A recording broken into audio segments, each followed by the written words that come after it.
The next 20 days were the busiest Moonrest had ever seen. Minji slept only a few hours each night. Every waking moment was spent preparing for the battle to come. First, she studied the land around the village. She walked every path, climbed every hill, explored every cave. She made maps in her head and drew them on leather sheets. She looked for places where the land itself could become a weapon. "Here," she said to Junho, pointing at a narrow valley 2 days north of the village. "This is where we make our stand." Junho looked at the valley. It was shaped like a bottle, wide at the north end where Kyung's army would enter, but getting narrower and narrower as it went south. At the narrowest point, only 20 Velen could stand side by side. "Why here?" Junho asked. "Because Kyung's greatest strength is his numbers. 10,000 warriors are terrifying in open ground. But in this valley, he can only send a few hundred at a time. His army becomes useless.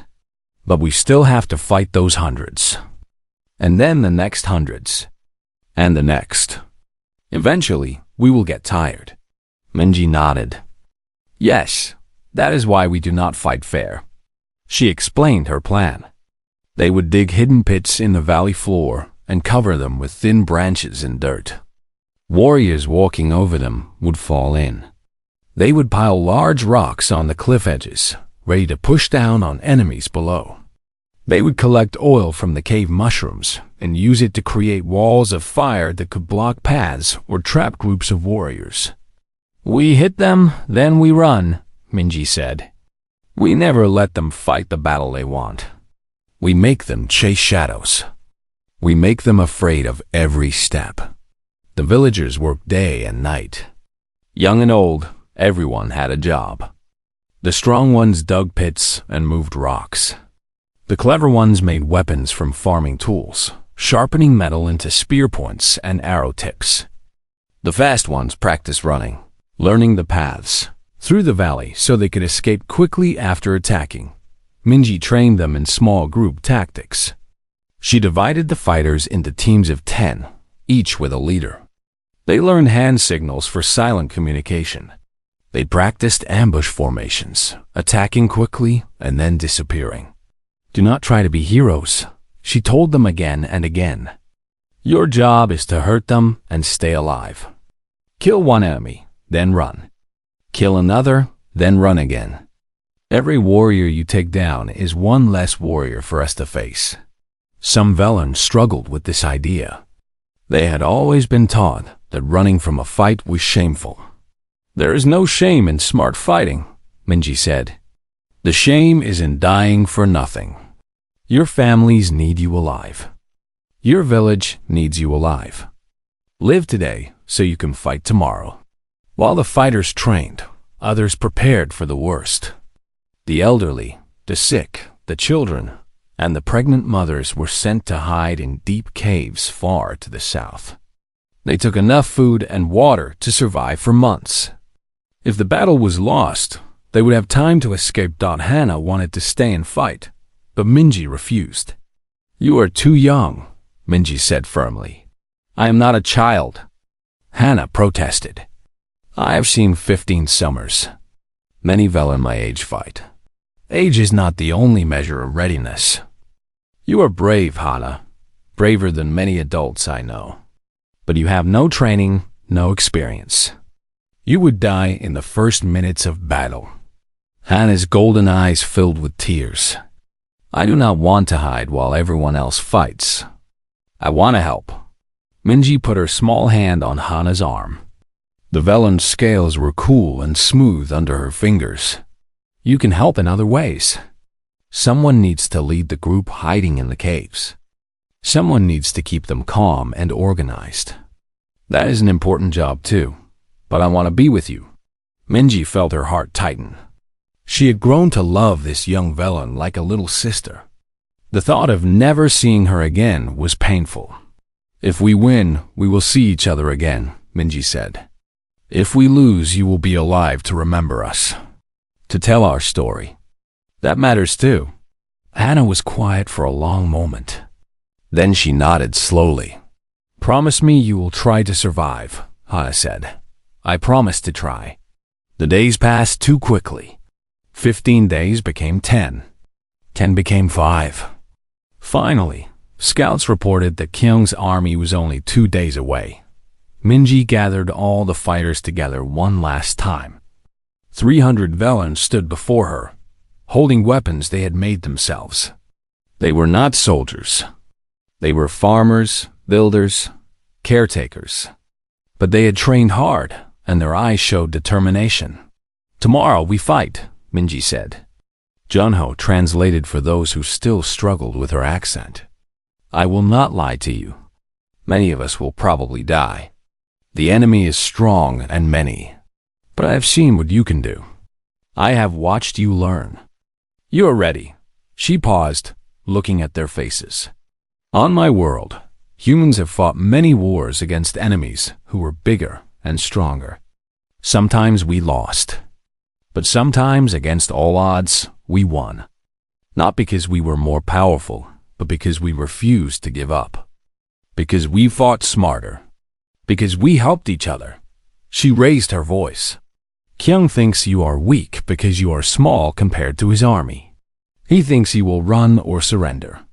He has never faced people who fight the way I am teaching you. That is our advantage.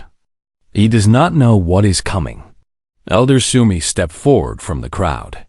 She was too old to fight, but she had refused to hide in the caves. I will stay in the village, Sumi said. I will pray to the old gods and the new.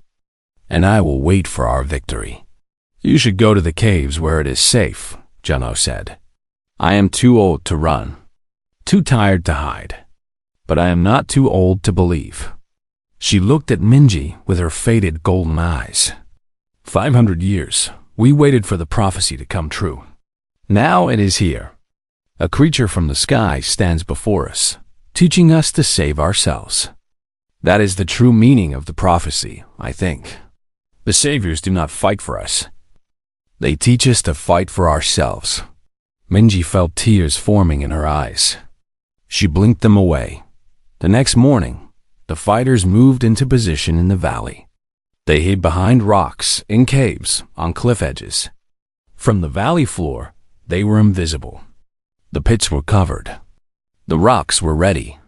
The fire oil was placed at key points. Minji stood at the narrowest part of the valley, watching the north. Beside her was Junho and a small group of the best fighters. They would be the last line of defense if everything else failed. They are coming, a scout reported. Minji looked and saw them. A dark mass moving across the frozen landscape. Thousands of warriors, their purple and black armor catching the dim light. At their head, riding a beast with 6 legs and razor-sharp teeth, was a massive figure with red eyes. Kyung, the Storm King. He stopped at the edge of the valley and looked at the narrow passage ahead. Even from this distance, Minji could see him smile. They think this valley will save them, Kyung said to his generals. Fools, send the first wave. 1,000 warriors marched into the valley. They moved confidently, weapons ready, expecting weak farmers to flee before them. They never saw the first trap. The ground collapsed under the front lines. 50 warriors fell into hidden pits, screaming as sharp rocks pierced their bodies. The others stopped in confusion. Then the rocks came. Huge boulders rolled down from the cliffs, crushing warriors who could not move out of the way in the narrow space. Panic spread through the ranks. They did not know where the attack was coming from. From hidden positions, Velan archers fired arrows into the confused mass. Each arrow found its target. Each target fell. Retreat, a commander shouted. Fall back. The first wave pulled back, leaving nearly 200 dead or wounded behind. They had not even seen an enemy face to face. Kyung watched from outside the valley. His red eyes narrowed with anger. Again, he ordered. Send more. Push through. A second wave entered, this time with shields raised against falling rocks. But they could not shield against fire. Oil ignited at narrow points, creating walls of flame that split the army into small groups. The Velon fighters attacked these isolated groups, striking fast and then disappearing into hidden tunnels before the enemy could respond. By midday, Kyung had lost over 800 warriors, and his army had only reached the middle of the valley. The Storm King was not smiling anymore. "This is not farmers," General Jinwoo said nervously. "Someone is leading them. Someone who knows warfare." "The sky creature," Kyung growled. "This is her doing." He stared at the valley, at the fires and the traps and the shadows that kept striking his warriors. He had never faced an enemy like this. He had always won through strength and numbers, but strength and numbers were useless here. "My lord," Jinwoo said carefully, "perhaps we should find another way around. Avoid the valley." Kyung turned his red eyes on the general. "Retreat? Me? Never." He grabbed his massive blade, a weapon as tall as a human. "Tomorrow I go in myself. I will find this sky creature and tear her apart with my own hands. Then we will see how brave these farmers are without their leader." He looked back at the valley, where smoke rose from a dozen fires. "Tomorrow this ends." 3 months had passed as Minji fell from the sky. In that time, the village of Moonrest had changed. New water systems collected more than ever before. Redesigned homes kept families warm with less fuel. Simple tools made farming easier and more productive. But not everyone was happy about these changes. In the far north of Kethera, beyond the frozen mountains and dead forests, there lived a Velern unlike any other. His name was Kyung, and he called himself the Storm King. Kyung was massive, nearly 9 feet tall, the largest Velern anyone had ever seen. His scales were not blue like the others, but a deep dark purple, almost black. His eyes were not golden but red, like burning coals. It was said he was born during a lightning storm, and the lightning had entered his blood. For 30 years, Kyung had been building his power. He started with a small band of raiders, attacking weak villages and taking what he wanted. Those who surrendered were allowed to live as his slaves. Those who fought were killed without mercy. His army grew year by year. Desperate Velon joined him, choosing to serve a monster rather than starve. Defeated warriors were given a choice: fight for Kyung or die.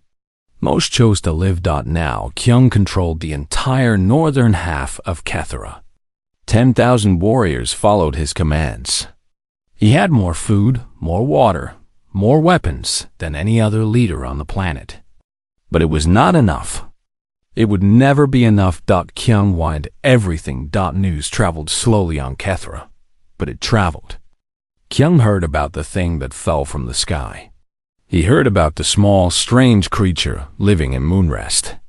He heard about the prophecy and the people who believed their savior had come. This made Kyung very angry. "I am the only power on this world," he said to his generals as they gathered in his great hall. "I have conquered more territory than any king before me.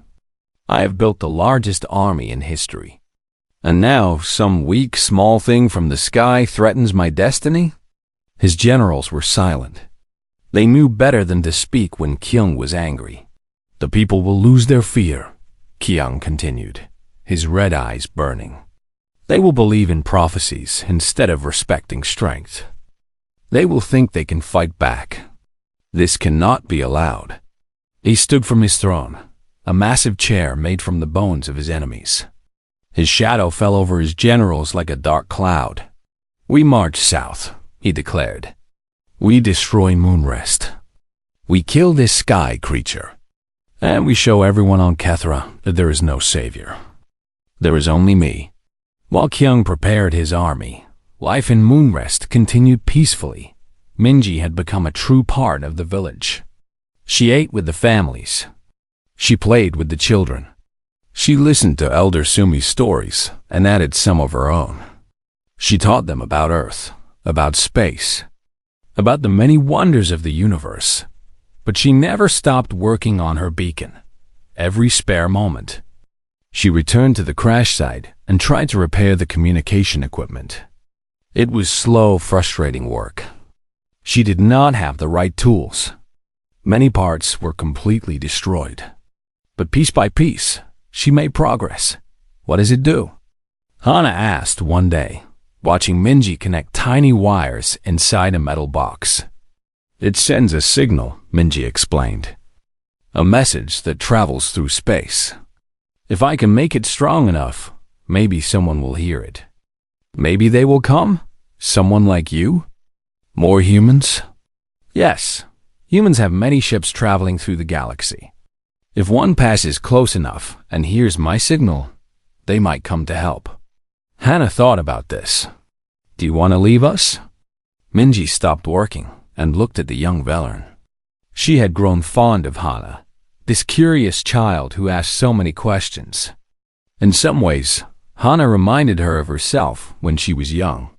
Part of me wants to go home, Minji admitted. I miss my family, my friends, my world.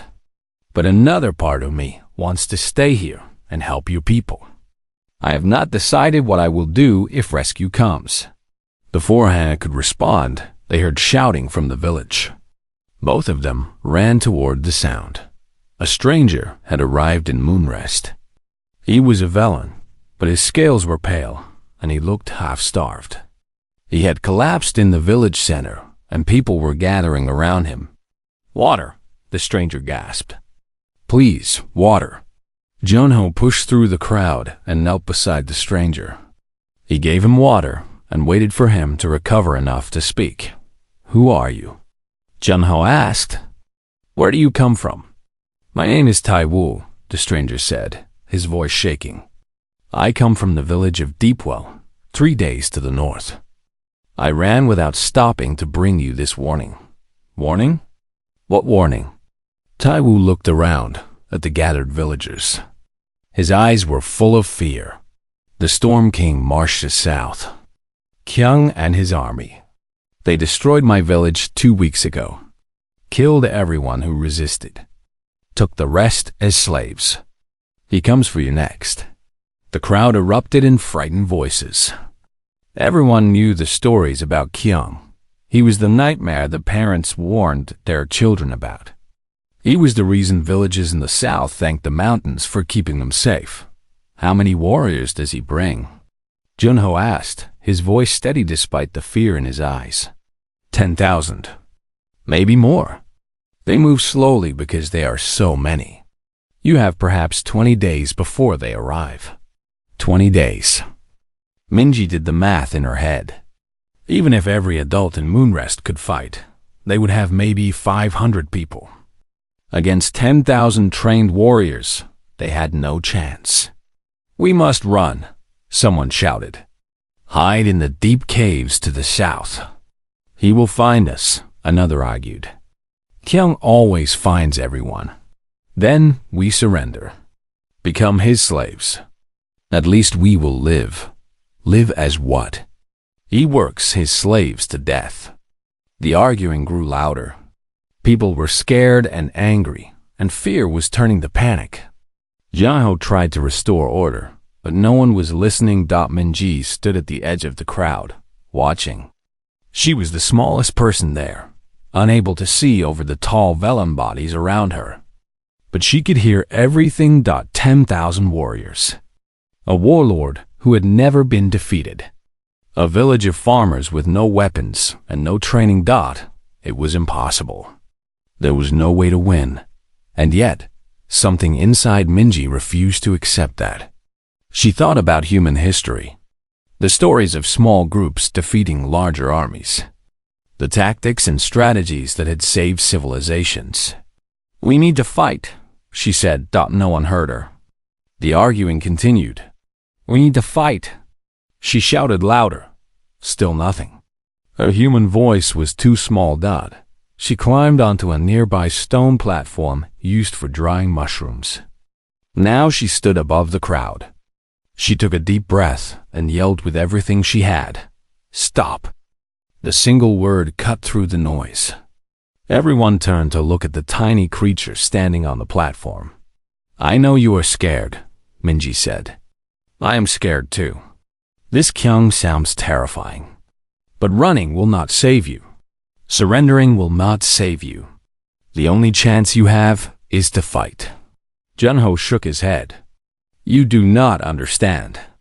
Kyung has never been beaten. His army is huge. We are farmers, not warriors." "I understand perfectly," Minji said. "And I am not saying we can win a fair fight. We cannot. But humans have a saying, if you cannot win fair, fight unfair." "What does that mean?" Minji looked at the crowd of frightened faces. These people had saved her life. They had welcomed her into their homes. They were good, kind people who did not deserve to be slaughtered or enslaved. She could not save them alone. But maybe, just maybe, she could teach them to save themselves. It means that 10,000 warriors are only strong if they can use their numbers. It means that a small group can beat a big group if they are smart. It means that I know things that Kyung does not know. Strategies, tactics, ways to fight that your people have never seen. She paused, looking at Junho. "I am not a savior from prophecy. I am just a human. Small, weak, ordinary. But my people have survived many wars against enemies who should have destroyed us. We survived because we never stopped fighting. We never stopped thinking. We never accepted defeat." She raised her voice so everyone could hear. "I cannot promise victory. I can only promise that if you let me help, I will give everything I have. I will teach you everything I know. And maybe, together, we can show this Storm King that small does not mean weak." The village was silent. Everyone looked at Minji, the tiny creature from the stars. Then Hannah stepped forward. "I believe her," the young Velan said. "I want to fight." One by one, others joined her. Old Sumi, strong Taiwu, despite his exhaustion. More and more, until the whole village stood together. Junho looked at his people, then at Minji. Slowly, he nodded.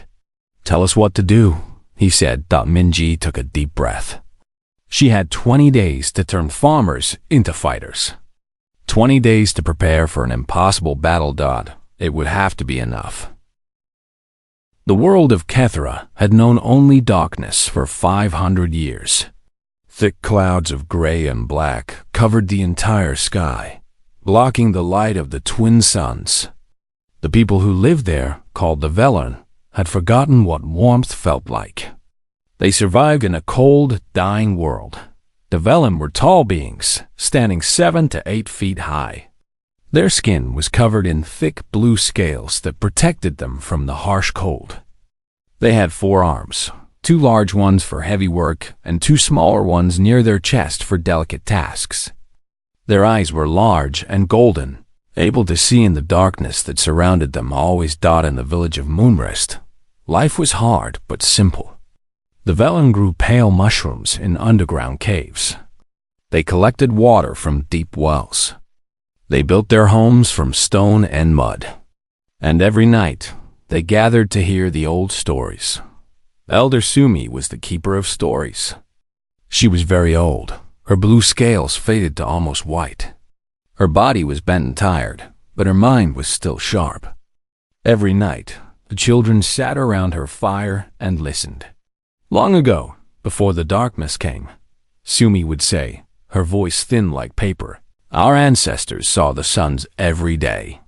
The land was green and full of life. But then the great mountain exploded, and ash filled the sky. The suns disappeared, and winter came forever." The children would shiver, even though they had heard this story many times.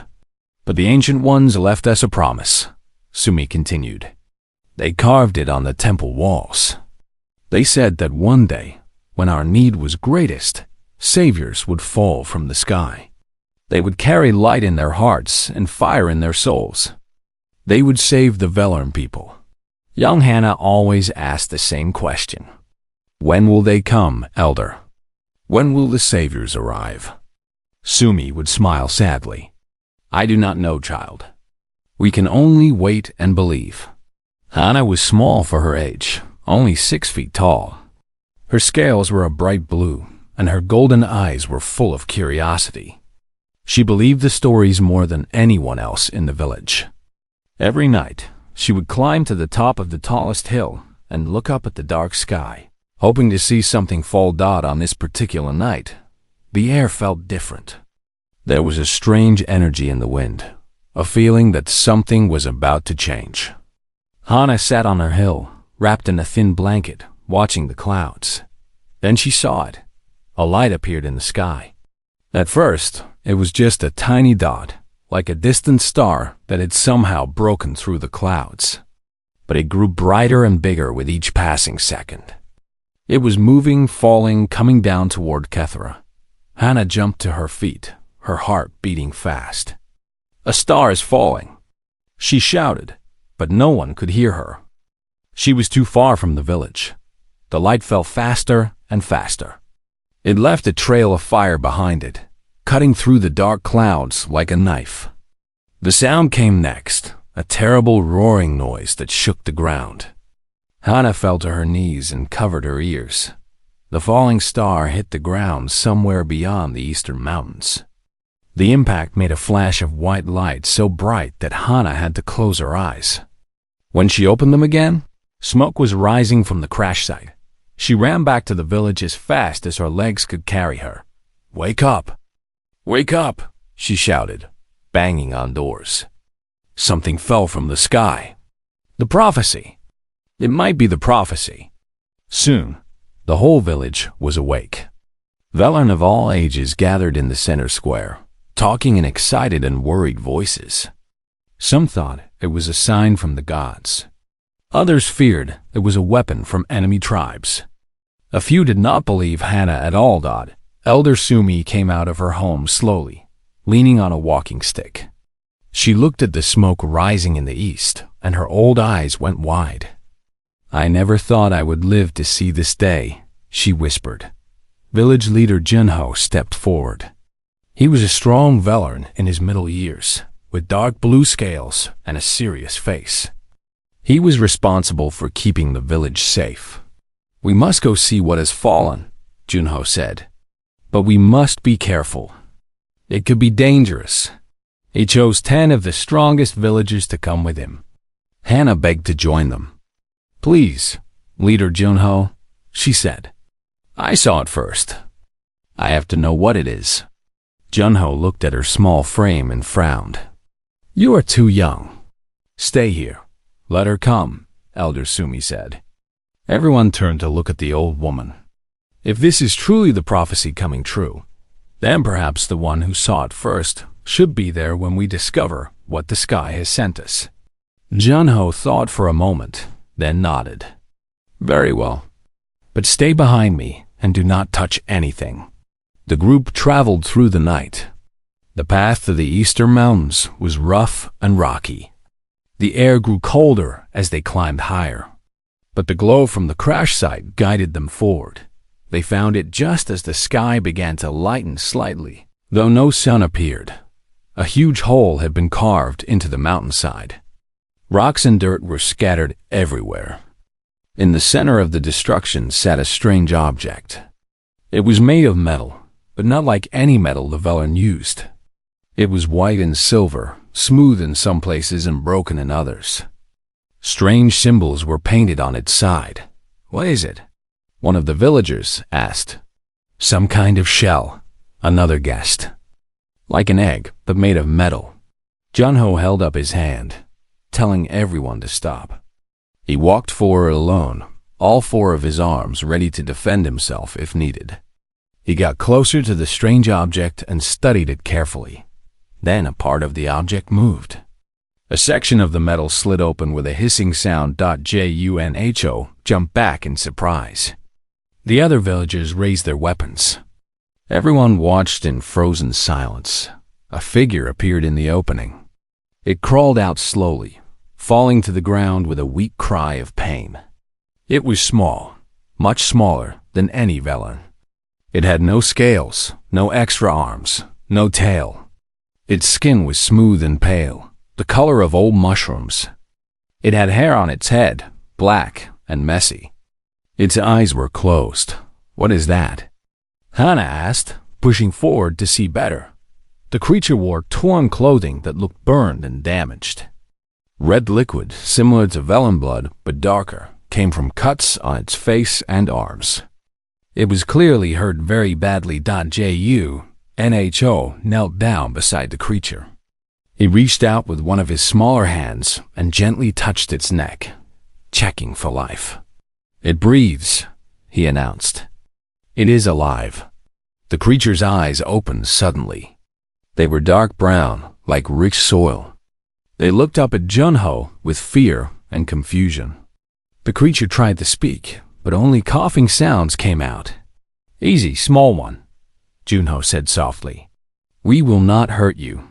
The creature seemed to understand his tone, if not his words. Some of the fear left its eyes. It tried to speak again. "Help," the creature said in a strange language that no one understood. Then, in barely a whisper, it added something else. "My name, Minji."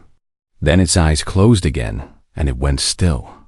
Hana moved closer and looked at the tiny being. "Is it dead?" "No," Junho said. "Just sleeping. It is very weak. What do we do with it?" A villager asked. Junho looked back at the group, then at the creature called Minji. Such a small, fragile thing. It had no claws, no armor, nothing to protect itself. How could something so weak survive a fall from the sky? "We take it back to the village," Junho decided. "We heal it. And when it wakes, we ask it who it is and where it came from." He picked up the creature gently in his large arms. It weighed almost nothing to him. Like carrying a child. Hannah walked beside him all the way back, unable to take her eyes off the strange being. "Elder Sumi," she said quietly, "do you think this is the savior from the prophecy?" The old woman had stayed behind in the village, but her words echoed in Hannah's mind. Saviors will fall from the sky. This creature had fallen from the sky, but it looked so weak, so helpless. How could something like this save anyone? Hannah did not know.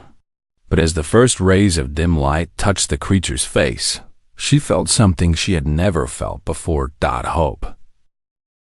Minji woke up screaming. She sat up suddenly, her hands reaching for something that was not there. Her eyes were wild with fear, seeing things that existed only in her memory. Fire, explosions, her crewmates dying. The ship breaking apart around her. Strong hands gently pushed her back down. A voice spoke words she did not understand, but the tone was calm and kind. Slowly, her eyes focused on the present. She was in a room made of stone. Strange blue light came from glowing plants on the ceiling. And looking down at her was a creature from her nightmares. It was huge, at least 7 feet tall, covered in blue scales. It had 4 arms and golden eyes. Its face was flat, with 2 slits for a nose and a wide mouth full of small teeth. A long tail curled behind it. Minji opened her mouth to scream again, but no sound came out. She was too tired, too broken. The creature spoke again. Its voice was deep but gentle. It pointed at itself with one of its smaller arms. "Sumi," it said clearly. Then it pointed at Minji. "Minji?" It knew her name. She must have told them before she passed out. Minji nodded weakly. "Minji," she confirmed, her voice rough and painful. The creature called Sumi made a sound that might have been a smile. It was hard to tell with that strange face. Sumi held up a bowl of something liquid and brought it to Minji's lips. Every part of Minji's training told her not to drink unknown substances on alien worlds. But she was so thirsty, and she was going to die anyway if she did nothing. She drank. The liquid was warm and tasted like vegetables. It soothed her dry throat and seemed to give her strength. She drank the whole bowl. Over the next few days, Minji learned that she was not in danger. These creatures, the Velorn, had saved her. They fed her, cleaned her wounds, and gave her a warm place to sleep. They seemed curious about her but never aggressive. Sumi was her main caretaker. The old Velorn visited every day, bringing food and trying to communicate. Language was the first barrier they had to break. Minji was a communications officer. Learning languages was part of her job. She started with simple things, pointing at objects and saying their names in her language. Sumi would respond with the Velorn words. "Water," Minji said, pointing at her cup. "Thela," Sumi responded. "Thela," Minji repeated. "Water is Thela." Day by day, word by word, they built a bridge between their worlds. Within 2 weeks, Minji could understand simple sentences. Within a month, she could have basic conversations. The Velorn language was difficult, full of clicking sounds and tones that her human throat struggled to make. But she kept trying. As her language improved, so did her understanding of where she was. Cathra was a dying world. 500 years ago, a massive volcanic eruption had filled the atmosphere with ash and blocked the light from their 2 suns. The planet had fallen into a permanent winter. Plants died. Animals disappeared. The Velorn population shrank from billions to thousands. "We survived, but barely," Junho explained to her one evening. He was the village leader, and he had started visiting her regularly to learn about where she came from. "Each generation is smaller, weaker. We do not know how much longer we can last." Minji felt a deep sadness hearing this. She had seen dying worlds before in her training simulations, but seeing it in real life was different. These people were struggling against impossible odds, and they were losing. "I'm sorry," she said. "I wish I could help." Junho tilted his head, a gesture she had learned meant curiosity. "You come from the sky. Can you not bring light back to our world?" Minji shook her head. "I am just a soldier. A low-ranking one. My job was to help ships talk to each other across space. I'm not a scientist or an engineer. I do not know how to fix your sky." She saw the disappointment in Junho's golden eyes, though he tried to hide it. "The prophecy speaks of saviors," he said carefully. "May believe you are that savior. But I am a practical man. I do not expect miracles. I only hope for survival. I will do what I can," Minji promised. "I do not know much, but I know some things. Maybe I can help in small ways." And she did. Minji noticed that the Velorn used very simple tools. Their farming methods were inefficient. Their water collection wasted much of what they gathered. Their buildings lost heat through poorly designed walls. She could not fix the sky. But she remembered lessons from school, from training, from watching her engineer friends work on the ship. She started sharing what she knew. "If you angle the collection pools this way," she explained to the farmers, drawing pictures in the dirt, "more water will flow into them. You will lose less to the rocks."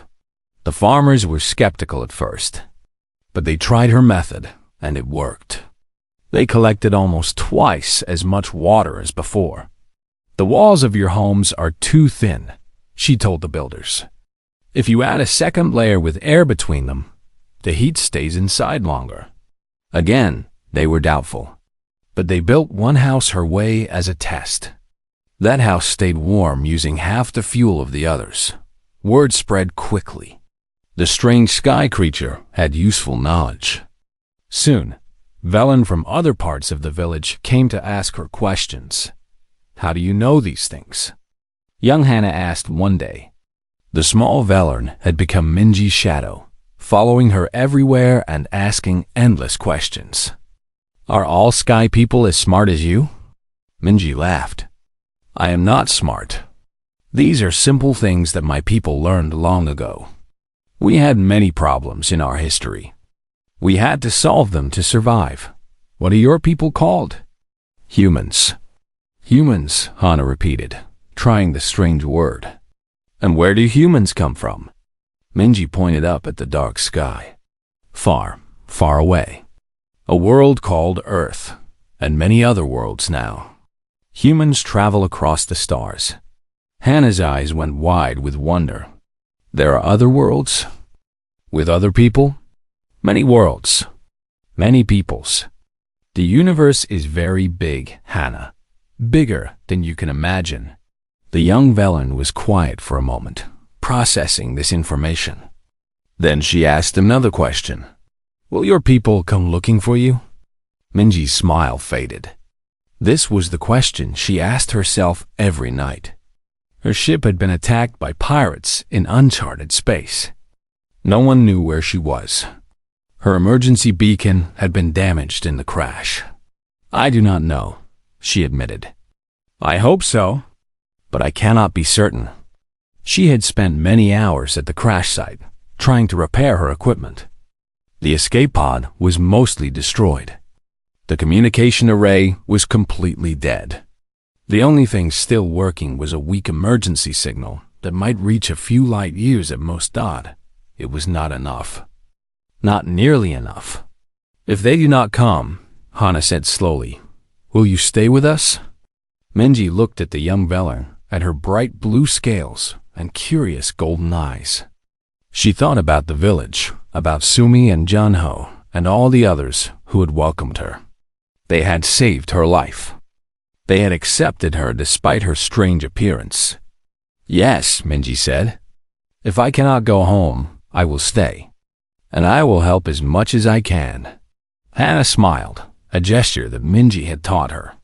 The Velen did not naturally smile, but they were learning. That night, as Minji lay in her small stone room, she thought about her situation. She was trapped on a dying world with no way to call for help. She was alone, the only human for countless light years. By all logic, she should feel hopeless, but she did not. These people needed her.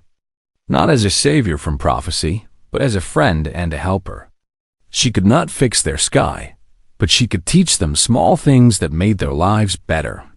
She could share the knowledge of her species, and maybe, just maybe, that would be enough. Outside her window, the dark sky pressed down on the world. But somewhere in that darkness, Minji liked to believe, help was on its way. She closed her eyes and slept, dreaming of stars. The second day of battle began differently. Kyung did not send waves of warriors into the valley. Instead, he walked in alone, his massive blade resting on his shoulder. Sky creature!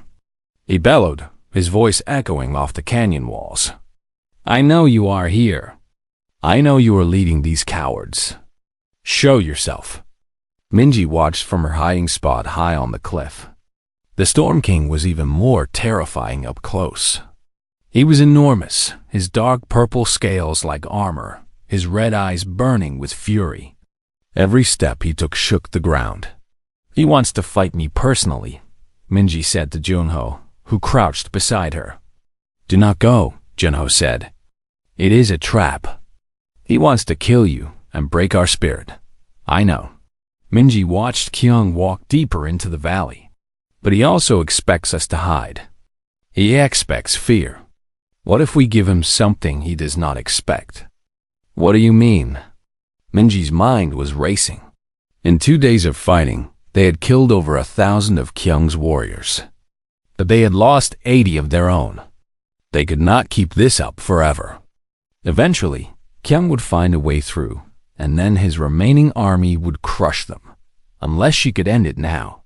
I have an idea, she said. But it is dangerous. Very dangerous. Tell me. Minji explained her plan. Junho listened, his golden eyes going wide. When she finished, he shook his head. You will die. Maybe. Probably. But if it works, the war ends today. Let someone else do it. You are too important. Minji smiled sadly. That is exactly why it has to be me. Kyung came here to kill the sky creature. He will follow me. He will not follow anyone else. She stood up and looked at the valley below. Kyung was still calling for her. his voice growing angrier. "Tell the fighters to get ready," she said. "When I give the signal, everyone attacks at once. Not hit and run this time. Everything we have left." Junho grabbed her arm with one of his large hands. "Minji, you taught us that survival matters. That staying alive is not shameful." "I did, and I meant it. But sometimes, one life can save many. Humans understand this too." She gently pulled free of his grip. "Take care of Hannah for me. Tell her I am sorry I could not keep my promise." Before Junho could argue more, Minji climbed down from the cliff. She walked into the open, her small figure exposed and vulnerable. Kyung saw her immediately. His red eyes locked onto her, and a terrible smile spread across his face. "There you are," he said. "The mighty savior. The hope of the weak." He laughed. "You are even smaller than I imagined. I have killed insects bigger than you." Minji stood her ground, even though every part of her wanted to run. Her heart was pounding so hard she could feel it in her throat. "I am Minji," she said, her voice steady despite her fear. "I fell from the sky, but I am not a savior. I am just human. Human." Kyung tasted the word. "I have never heard of humans. Are there more of you up there in the stars?" "Many more. Billions. And if you kill me, they will come. They will find out what happened. And they will not be happy." It was a bluff. Minji had no idea if anyone had heard her beacon. But Kyung did not know that dot for just a moment. Something flickered in those red eyes. Doubt? Fear? It passed quickly. "Let them come," Kyung said. "I will kill them too. But first, I will kill you." He charged. Minji had seen the Velen move fast, but Kyung was something else entirely. He covered the distance between them in seconds, his blade swinging down with enough force to split a mountain. Minji dove to the side. The blade hit the ground where she had been standing, sending rocks flying everywhere. She rolled to her feet and ran. Kyung followed. This was the plan. Lead him deeper into the valley. Lead him to the killing ground. Minji ran faster than she had ever run in her life. Her lungs burned. Her legs screamed. She was not built for this. Humans were not built for this. But she kept going. Behind her, Kyung roared with frustration. He was faster than her, but his size made it harder to navigate the narrow passages. Rocks slowed him down. Turns were difficult. Slowly, the gap between them grew. "You cannot run forever, small thing," Kyung bellowed. He was right. Minji could already feel her body failing. She had maybe a few more minutes before she collapsed, but a few more minutes was all she needed. She reached the place she had chosen. It was a dead end, a circular area surrounded by high cliffs on all sides. The only way out was the way she had come in. It looked like a trap for her. It was actually a trap for Kyung. Minji stopped and turned to face her enemy. Kyung entered the circular area, his blade raised. He was breathing hard too, but his eyes showed triumph. "No more running," he said. "No more hiding. Just you and me, sky creature. Let us see what your prophecy is really worth." Minji raised her hand and gave the signal. All around the cliff edges, 200 Velen fighters appeared. They had been hiding in caves and behind rocks, waiting for this moment. They had bows, spears, and the last of the fire oil. Kyung looked around in shock. For the first time, something like fear crossed his face. "Attack!" Junho shouted. Everything happened at once. Arrows rained down from every direction. Rocks fell from above. Fire exploded at the entrance, blocking any escape. Kyung roared and swung his blade, knocking away arrows and smashing rocks. His scales deflected many attacks, but he could not block everything. Arrows found gaps in his armor. Rocks struck his head and shoulders. Fire licked at his legs. He stumbled. He fell to one knee, More! Minji screamed. Do not stop! The attack continued. Spears flew down from the cliffs. Velen fighters climbed down and struck at Kyung from all sides, then retreated before he could hit back. It was the tactics Minji had taught them, but magnified. Death by 1,000 cuts. Kyung tried to stand. An arrow hit his arm. He tried to swing his blade. A rock struck his head. He tried to roar commands to his army, but they could not hear him over the noise of battle. Finally, Junho jumped down from the cliff and faced Kyung directly. The village leader was much smaller than the Storm King, but he held his spear with steady hands. This is for everyone you killed, Junho said. He drove the spear into Kyung's chest, finding the gap between the massive scales. The Storm King looked down at the weapon sticking out of his body. His red eyes went wide with disbelief. He tried to speak, but only blood came out. Then he fell. The ground shook when he hit it. For a long moment, no one moved. No one believed it was really over. Then Minji collapsed. She had pushed her body too far. Everything hurt. She could not move, but she was alive. Against all odds, she was alive. Junho ran to her side and lifted her carefully in his arms. You did it, he said. The Storm King is dead. We did it, Minji whispered. Together. Outside the valley, Kang's army saw the fire and heard the silence. When scouts reported that their king was dead, panic spread through the ranks. Within hours, the army had scattered. Some fled north. Others surrendered. Without Kyung's fear holding them together, they were just individuals who wanted to survive. The war was over. In the days that followed, Minji recovered slowly. The villagers treated her like a hero, but she always corrected them. You saved yourselves, she said. I only showed you how. Elder Sumi had survived, still waiting in the village when the fighters returned victorious. She smiled when she saw Minji. The prophecy was right after all, the old woman said. Saviors fell from the sky. I am not a savior. No, you are something better. You are a teacher.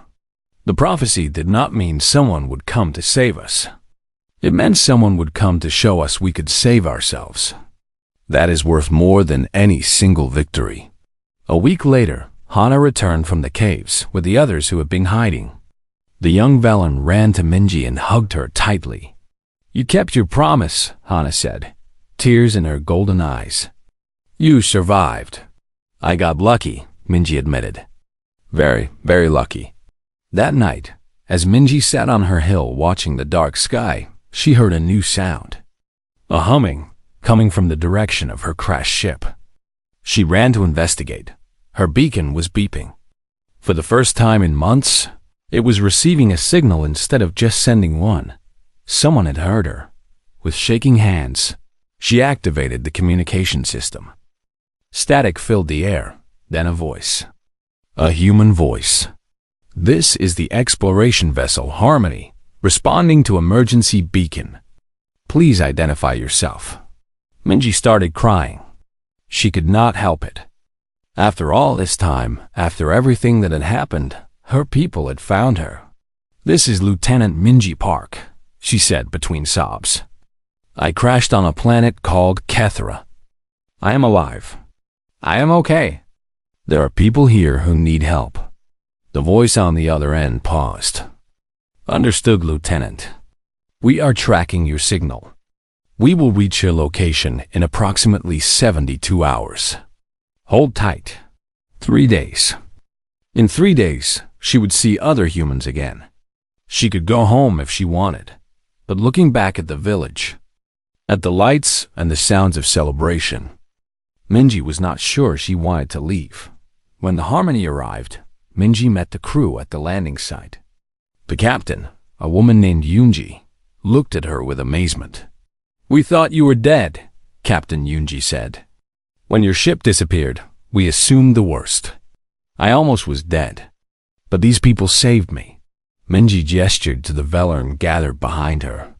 Junho, Sumi, Hana, and hundreds of others. And then I helped save them. The captain looked at the aliens with cautious curiosity.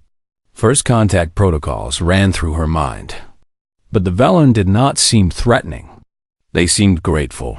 "What do you want to do, Lieutenant?" the captain asked. "We can take you home,"